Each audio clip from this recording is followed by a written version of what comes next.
Hello everyone, Miles Morrell here, and I am back on Capitol Hill, and I just came from a Senate Foreign Relations Committee hearing. And this is a very important hearing because it's the Senate confirmation hearing for former Congressman and former National Security Advisor to President Trump, Michael Waltz, to become the next ambassador to the United Nations.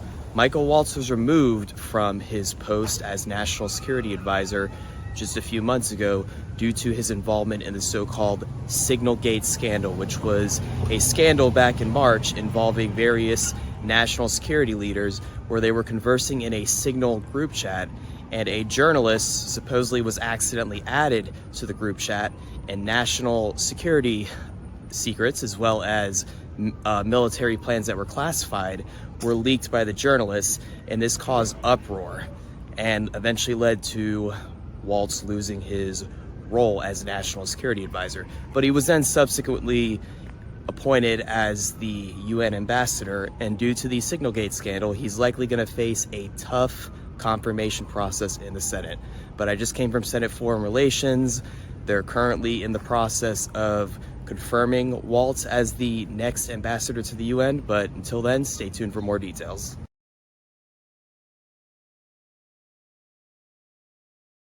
The President seemed to cast doubt on the need for a bipartisan sanctions bill. Do you think it'll pass? It has the support here, so the question is what will the leader do in terms of bringing it up, but it's got strong bipartisan support. I think it's necessary.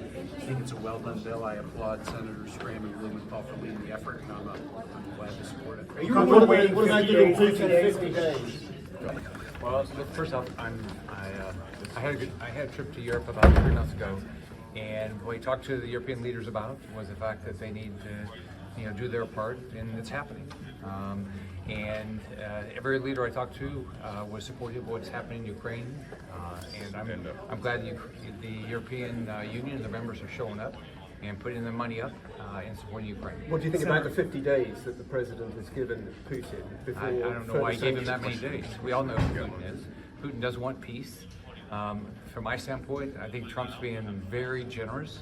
I think we ought to have, we ought to have sanctions. We ought to have tariffs immediately because he's not going to change. But I know the president's generous, and if there's anybody who can bring Putin to the table, it's Donald Trump. Is he being too generous? Well, I mean, look, he's the president. He believes he can bring this together. I think Trump could look at all the things he's accomplished with what he did in Iran. But you think there should be sanctions now? I would love there to be sanctions now. I'd love there to be tariffs now. Senator, shifting gears, are you comfortable with the administration's handling of the Epstein investigation, and do you still have full confidence in Attorney General Bondi? Absolutely. Pam Bondi's a good friend of mine. She served as Attorney General when I was governor. She's honest, she's ethical, she's transparent, she's going to do the right thing. Senator, thank you guys. That's all. We gotta go. Thank you. That the prices are increasing because of Signalgate. I wasn't. Look, right after it happened, he took responsibility for being the person who inadvertently added a journalist. I had expected a clearer, crisper answer about this was an inappropriate way to share sensitive information, but that's not at all what he said. He said it was not classified. Yeah, he was simply differing over whether or not it was technically classified. Although, look, relevant, timely, highly sensitive information about an ongoing military operation is clearly not the sort of information that should be shared on a commercially available app. You wanted to hear a mea culpa. I wanted to hear a sense of we took steps to make sure this didn't happen again. It was inadvertent. It didn't cause any harm. But yes, we took steps to make sure that it didn't happen again. We've addressed it. It was a mistake. Do you worry that this will happen again? I'm sorry? Do you worry that this will happen again? Yes. I mean, the proliferation of apps and the misuse of apps for communication. Look, it's a lot easier than going to a SCIF. It's a lot easier than using the available secure means of communication. But just because it's easier doesn't mean it's wise or it's safe. You plan to vote against him? Do you want to vote against him? Thanks, Senator. Ready to vote?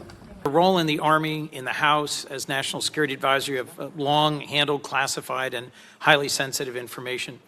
We both know Signal is not an appropriate, secure means of communicating highly sensitive information, and yet on March 24th, The Atlantic magazine published a series of Signal messages including sensitive information about a U.S. military operation against the Houthis in Yemen involving you and several other Trump officials. Were you investigated for this disclosure of sensitive operational information on Signal? Thank you, Senator. And that engagement was driven by and recommended by the Cyber Security Infrastructure Security Agency, by the Biden administration, CISA guidance. I'm sorry. And I have here, just the use of signal. Share information on Signal. The use of, no, excuse me, the use of Signal is not only as an encrypted app, is not only authorized, it was recommended in Biden's, the Biden era CISA guidance. And in fact, if you just, it says here, I'll read it to you.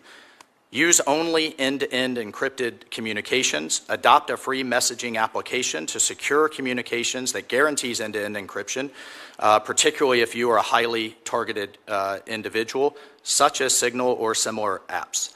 CISA recommends end-to-end encryption messaging on both government and personal devices.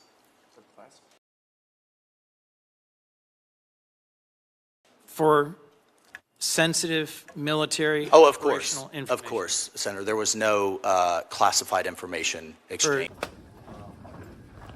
Senator, how much do you focus on Signal? It depends. I'm a little bit further down the dais. Those questions need to be answered and need to be talked about. Do Democrats need to look into the Epstein matter and the Justice Department's handling Let of me it? be clear. We have literally been at this for 6 months now.